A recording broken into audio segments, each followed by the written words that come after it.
Hey guys, this is Comic Uno, and today I'm doing Comic Uno's Best Comics of the Week, and this is the show where I review all the comics I read this week in one show. We go least favorite to best pick of the week, so let's get started. This week I had a somewhat smaller haul. Next week I have a very small haul because of the Christmas season. And then January is just going to have so many books with Future State and all that fun jazz. But let's get into this one. Of course, before we do jump into that first issue, definitely tell me what your pick of the week was for this week. At the end of the show, I discuss the viewer pick of the week, so you have a chance to get your comment featured.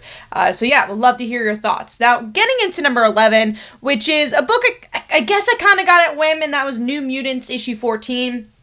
New creative team, and this is a series I always want to like. I love Ileana. I think she's a great character, but never really got into the franchise of New Mutants, and I've tried issues here and there, some of the original stuff. I have a trade of that. I tried out the first issue of this volume, and now I'm trying out this because it's a new creator, but still wasn't able to get into this. It's hard because I'm just not as familiar with these characters, so there was no connection. Maybe people who have been huge New Mutants fans for their whole lives, they'll enjoy this one, but I feel like it wasn't that new reader friendly, honestly, which I think it could and should be when there's a new creative team that jumps aboard. But I like the artwork. I think I like kind of this pastel looking style of art, and there's definitely connections to other mutants as well. I believe I saw even Gabby in here, so that was kind of cool, but nothing really gave me enough to want to pick up the next issue. So giving that 2 stars and moving on to number 10. This one I'm really, really sad to see so low, and I just have not really been liking this volume. We are actually ending this volume soon, and that is Miss Marvel issue 17. I just really don't love the voices of the supporting characters, especially in this book. And even the plot, it kind of goes back to this zombie story, which I actually enjoyed the first run at it, because it was just friends hanging out. It was Zoe, Nakia, and Miss Marvel fighting together to go up against these zombies. And now Josh was involved, which I always love seeing Josh, but I feel like they don't know what to do with the character. I don't feel like he has much of his own voice in this volume, at least. So it was nice to see him. He's a character that's very connected to Kamala, but I don't know if they utilized him correctly here. And the thing that really brought this down for me, I love Zoe. She's, my favorite character in the Miss Marvel book, and I just don't get why she's so against Miss Marvel. I get that she saw bad things happen, but again, if you read the G. Willow Wilson run, she was Miss Marvel for a while. She understood that situation, and I just don't like them butting heads, because what I've enjoyed about her growth is that they were people that weren't friends with each other. Then they grew to be friends and to start to understand each other. So to go back to being kind of enemies, I just didn't really like that. I think it really deters from the growth that the character has had. So overall, wasn't a big fan of this one. The artwork, it was pretty solid for the book, but just not really liking the direction of the story. And like I said, this series is wrapping up soon, so we'll see where it ends up going, and hopefully the new direction for Kamala soon. So giving that one 2.5 stars, and that is number 10. Moving on to number 9, this one was a surprising issue. So King in Black, Immortal Hulk, issue 1. So I'm reading Immortal Hulk, so I picked up the tie-in. And this is actually a silent issue. I did not expect that. I didn't know that going in. And it was a very quick read. So when I was flipping through it, I was like, oh, I'll read this first because there's no dialogue, so I'll read it. I don't think it was a bad story. I'm not a huge fan of silent issues unless it's really necessary for a silent issue. Like one that I think of is from the X-Men, what was I think it was called Second Coming, the event from like 6 or 7 years ago. There was an X-Force issue where Cable died, and then there's a silent issue to kind of remember him. And I enjoyed that issue because from a plot standpoint, it made sense. Now here, the plot does make sense, but as a tie-in to King in Black, I don't know. It's a Christmas issue. It's Hulk finding this present, and really just, we had a horrible Christmas because, over the years, because he had a horrible dad, and that's obviously a big connection of Immortal Hulk. So, we get to see that kind of bleed through the issue, and I think it had heart to it, definitely, and you feel bad for Hulk. And there's some interesting art choices here, which I actually enjoyed, like these big faces that he's making, just because he's so gleeful about the presence. But yeah, I don't know if it was a necessary read, especially because it was $5. It was a lot of money for a very simple story that I don't know if it needed to be a silent issue. I actually think the story could have been stronger if there was dialogue. So giving Immortal Hulk King in Black issue 1 2.5 stars, and that is number 9, I believe. Let's see. That was number 9. Moving on to number 8, another series or issue I'm kind of disappointed was so low, and that is Iron Man issue 4. I've been really enjoying Iron Man, but I did not like the direction of this issue, where we get to see Hellcat has been hurt. She has the scar on the side of her face. We don't really know what happened between her almost dying to now, because there is a bit of a time jump. Not like a huge time jump, but maybe like a day or so. So you don't get to see like straight after the aftermath of her death or almost dying.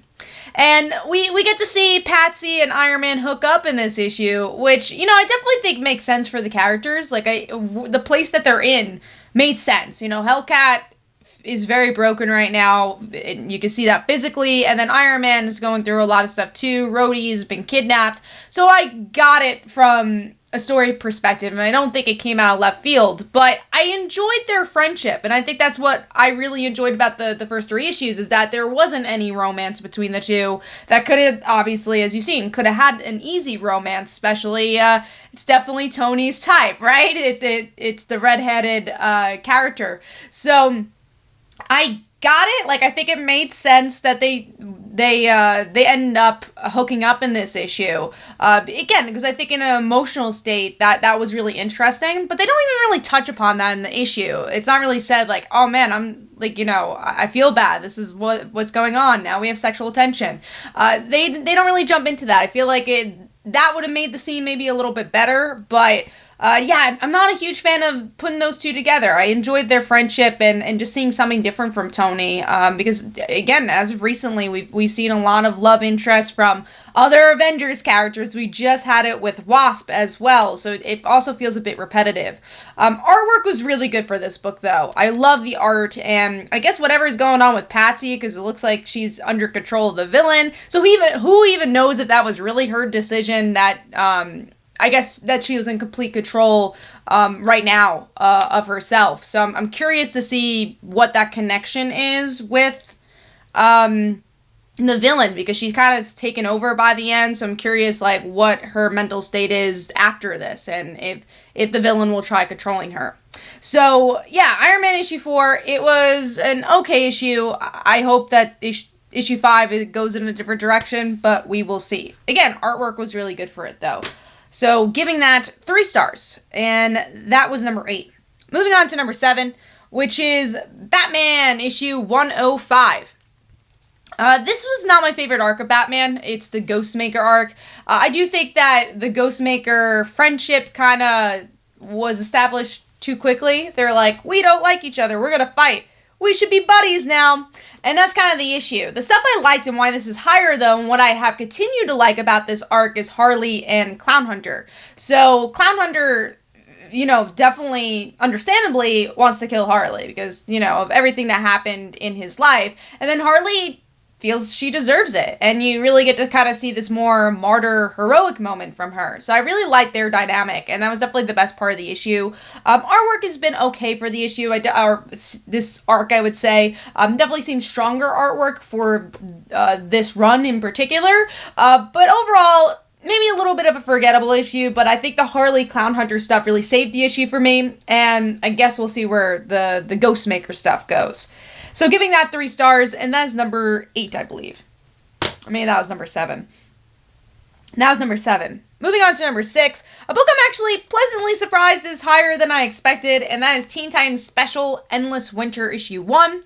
The reason I say surprisingly is I only read issue 1 of Endless Winter, and now I'm reading part 6, and the reason I picked this up is I like the Teen Titans. Obviously, the last volume is not going on right now, and then we have Teen Titans Academy, and who knows what direction that book's going to be going in, if we'll see these versions of the characters. So, yeah, I was excited to read this to see where the characters are going. And the stuff I enjoyed a lot was the Teen Titans stuff. I thought the writers did a really great job at showcasing what we enjoyed about the previous volume.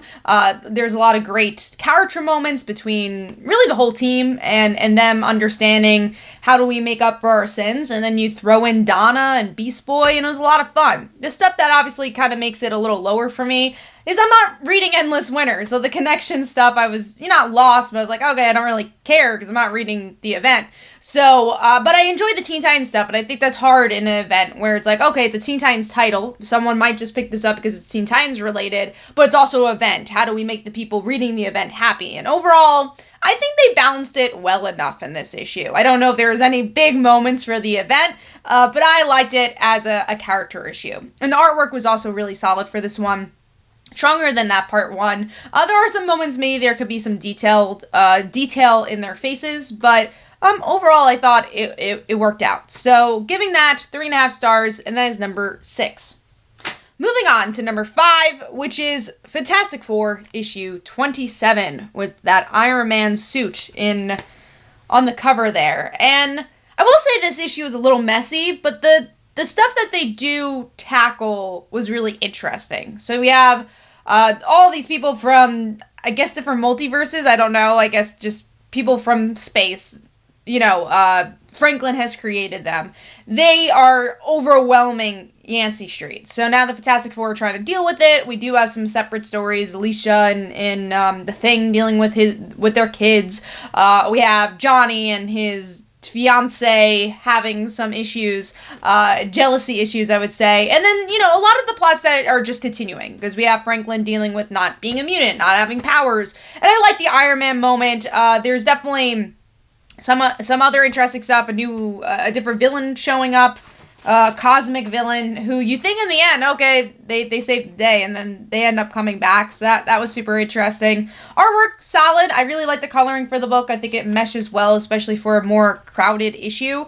Again, does it forgive that it's so crowded? No, I do think that this could have had a neater storytelling, but I enjoyed the character moments, and there's some really good beats in here that makes this an enjoyable issue. And again, the solid artwork definitely helps as well.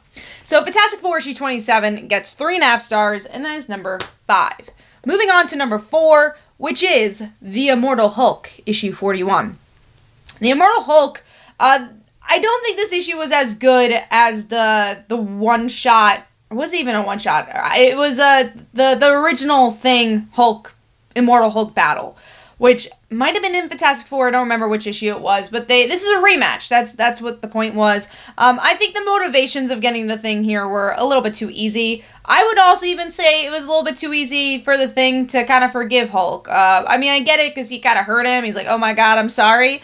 But I enjoyed the idea that Hulk has friends, and I think that was the thing that really made this go higher for me. And also the artwork is just gorgeous, and it's kind of cool to see the Fantastic Four in the Immortal Hulk style. It's still a dark issue, and, there's still some really good battles between the Thing and Hulk. And I think it wraps itself in a nice little bow, and there's some really interesting religious things touched upon here, where we get to see the Thing when he died. He went to heaven. He saw God. And then obviously we have the complete opposite of what's going on with Immortal Hulk and kind of the dark despair that he's been going through. So I definitely enjoyed that and that connection in this issue. Obviously two characters that have an interesting past, an interesting connection. So it was nice seeing them again. But that first team up was a little stronger for me. So giving that 3.5 stars, I believe I gave that. Yeah, 3.5 stars for Immortal Hulk, and that is number 4. Moving on to number 3, which is, right, we're up to number 3, yes, Stillwater, issue 4. This has been a really fun book, and honestly, the pacing has been a lot quicker than I expected. So, with this issue, we get a bit of an origin story with, well, how did the mom let go of her kid? Why did this happen? And there's some really, really interesting threads and, I would say, mythology building here. The kids, they grow up mentally, but they physically do not grow up. So, like, that kid we've been seeing on the roof could be, like, 20-something years old in their mind, but they still look like an 8-year-old. And that was gonna happen to our main character, and the mom's like, no, I'm not gonna let that happen. I'm gonna, do what's the hardest thing. I'm gonna let my son go and maybe never see him again. And it seems like, the town has some plans. They're against the bigger heads of the town. So there's a lot of good movement in this issue, a lot of good, obviously a good utilization of a flashback. Artwork is always really solid for this book. I like the vibe for it, and really interesting story. And I think this was a good chapter for the issue. So giving that 4 stars, and that is number 3. Moving on to number 2, which is Power Rangers issue 2. I've been really enjoying the new direction of Power Rangers, and this was an unexpected issue, and I think that's why it's higher on my list this week, because it's kind of a horror issue. So we open up with Trini just floating in space. We don't know how that's happening. It seems like she's narrating the story. And then we have like a kind of broken Jason ready to fight something. And then we go back. It's like, okay, how did we get here? And we get some good small moments, good character building between Trini, Zach, and Jason. Some good moments between Lord Draken and Trini. And I absolutely love when... I think, the interesting thing about Trini is that I feel like a lot of people underestimate her. And then what I love about the Go-Go Power Rangers and what Ryan Parrott has been able to do is to show, no, you should not underestimate Trini. Even though she's nice, she is a strong character and a leader as well. And we saw that in Go-Go Power Rangers. And we definitely get to see that in this issue as well, as she does kind of take the lead and take a literal jump out of a spaceship. But yeah, what I really enjoyed about this is kind of this more horror aspect where there's these alien vampires that show up and the lights are closed and it's just like, who will survive? And I love that. Kind of had this slasher feel to it. I guess I would say Aliens feel as well. The movie Aliens, I think, definitely related to that. And then you have a really interesting cliffhanger where you think Lord Draken's going to outsmart everybody, and this whole issue is really about he can't outsmart anybody. So, a really good issue, and I think the artwork really fit for that too, kind of bringing a darker palette. But yeah, I liked how different this was, and something we haven't seen from the franchise. Surprisingly haven't seen from the franchise. So I really enjoyed this one. So giving that 4 stars, and that is number 2. Moving on to number 1, I had a ball with this issue, and that is Second Coming, Only Begotten Son. So this is the second volume of Second Coming. But if you haven't read Second Coming, it's actually a very new reader-friendly issue. So this one doesn't have to do with our main characters, doesn't have to do with Jesus, doesn't have to do with our superhero and his kid. It has to do with his origins, and it's Superman's origins, but like to 11. And like I said, it's hysterical from the first panel where we have this, pretty much Superman's parents, the House of El, who find out their planet's gonna die. And it's not like, oh, we gotta save our son. Like, that is part of the story, but just the way they react to it and the way they want their last hours to survive. And then they have to deal with a dinner party with these 2 people that they hate. So it's a really, really fun issue and something I didn't expect, because when I was flipping through it, I was like, oh, I kind of want to get back to Jesus. I want to get back to our superhero character because we haven't seen them in a while. I'm like, do we really need this as the first issue? And you're like, oh yeah, you totally do. It very much connects to our superhero and his wife becoming parents and how he felt of not knowing his parents. And again, this really twisted way of telling Superman's origins. But yeah, this is such a hilarious issue, but also a really emotional issue, and that's what I love about Second Coming. I think it really balances humor and emotions really well. Very happy this series is back, and damn, second volume's already starting out in a really good place. So giving that 4.5 stars, that is my pick of the week. Let me know in the comments below what was your pick of the week so you have a chance to be featured. And let's discuss last week's pick of the week from the viewers. And that was Mighty Morphin Power Rangers. So we were just talking about the other Power Rangers book. But Mighty Morphin was your pick of the week for the viewers this week. And here are some comments about that. So hopefully you guys enjoyed. This is Comic Uno. Definitely follow me on Twitter and Facebook. Go check out my comics like Father Like Daughter and They Call Her Dancer. And every Tuesday at 10 p.m. Eastern Time is Comic Book Weekly, where we discuss our favorite comics and comic book news. Thanks, guys. Bye.